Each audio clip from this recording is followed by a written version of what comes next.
Here are the steps to add and subtract fractions. We're going to go through each step one at a time so you can write it down and so that we can do a problem at the same time as we go through each step. So step one, convert mixed numbers to improper fractions. So here's the example that we're going to do as we talk about these steps. So 3 2/3 plus 1 4/5. So step one means convert mixed numbers to improper fractions. So we talked about this previously. That's where you multiply the denominator by the whole number. So 3 times 3 is 9, plus 2 on the top is 11. So that fraction becomes 11/3 plus, then we do the same thing here. 5 times 1 is 5, plus 4 is 9. So that becomes 9/5. Step two, make a common denominator. So we have to come up with a common denominator that 3 and 5 can both go into. The smallest number that they both go into is 15. So I'm going to make a new fraction for each one with 15 on the bottom. Step 3, multiply to make new numerators. This is the trickiest part, and it helps if you actually write these steps down until you kind of get the hang of it. So 3 goes into 15 5 times. So I have to do 3 times 5 to make 15. I need an equivalent fraction here that's the same as 11/3. So that means I also have to do 11 times 5, which is 55. For the other fraction, 5 goes into 15 3 times. So I also have to do 9 times 3, which is 27.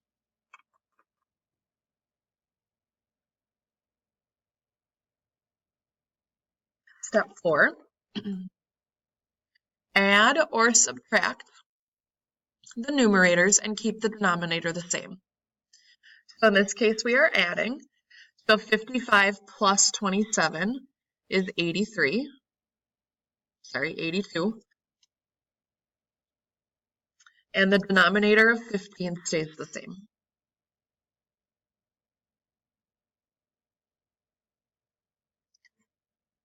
Step 4, simplify and convert to a mixed number if you need to.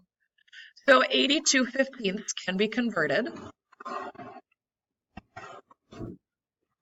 So it's okay if you have to use your calculator to divide, but you want to see how many times 15 goes into 82. So I could do 82 divided by 15 on my calculator. It goes in there 5 times evenly. Okay, so then I need to know, well, what is 15 times 5? That's 75. So I know if 5 times 15 is 75, then I have to figure out how much is left over by doing 82 minus 75. That's 7. So the leftovers go on top, and then the denominator of 15 stays the same. So my answer is 5 7/15. These are all the steps to to add and subtract fractions. Now we're going to go over the additional examples.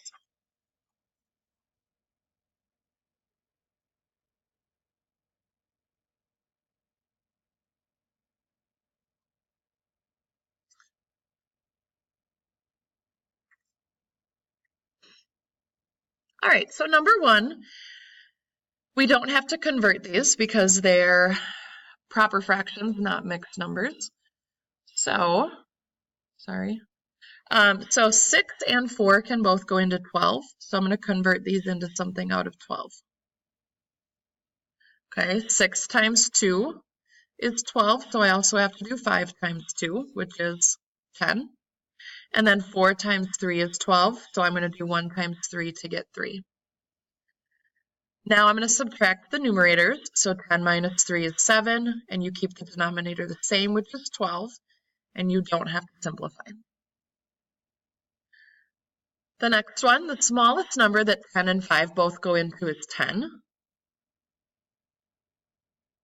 So that means I don't have to change 3/10 because it's already out of 10. I just have to multiply the second fraction by 2 to give me 8/10.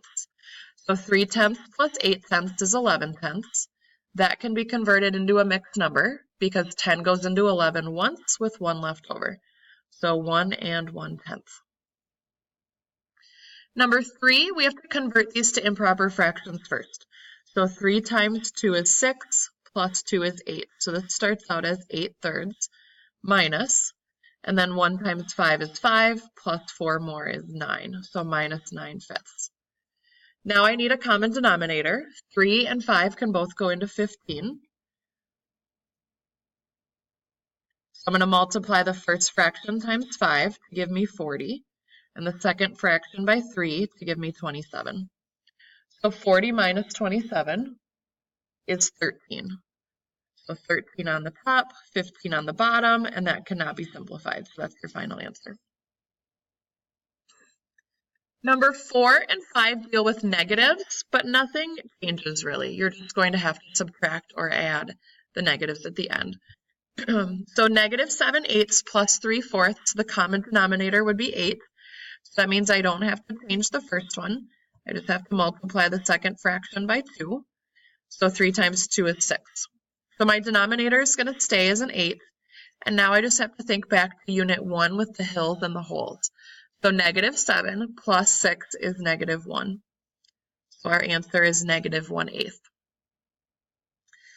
The next one, our common denominator here could also be 8. So that means I don't have to change the second fraction. I can leave that as negative 5/8. I just have to multiply the first one by 2. So that would give me 6. Okay, so now think about in our last unit when we did subtracting negatives. I have to think of what is 6 minus negative 5. Okay, we talked about chop chicken, which means you can turn this into adding the opposite or a big giant plus sign. So 6 plus 5 is 11, and then the denominator on the bottom is 8. That's improper, so I want to convert it back to a mixed number. 8 goes into 11 one time with 3 left over. So 1 and 3/8. And then the last question, which of the following are equivalent to negative 4/5? So no matter where the negative is, as long as there's one negative sign, it means the whole fraction is negative. So it could be in the front like this, it could be on the top like this one, or it could be on the bottom like this one. However, if there's two negatives, we have to think of this like division. A negative divided by a negative is a positive, so that one is not equal. And then 4/5 as a decimal is 0.8, so negative 0.8 is also equivalent.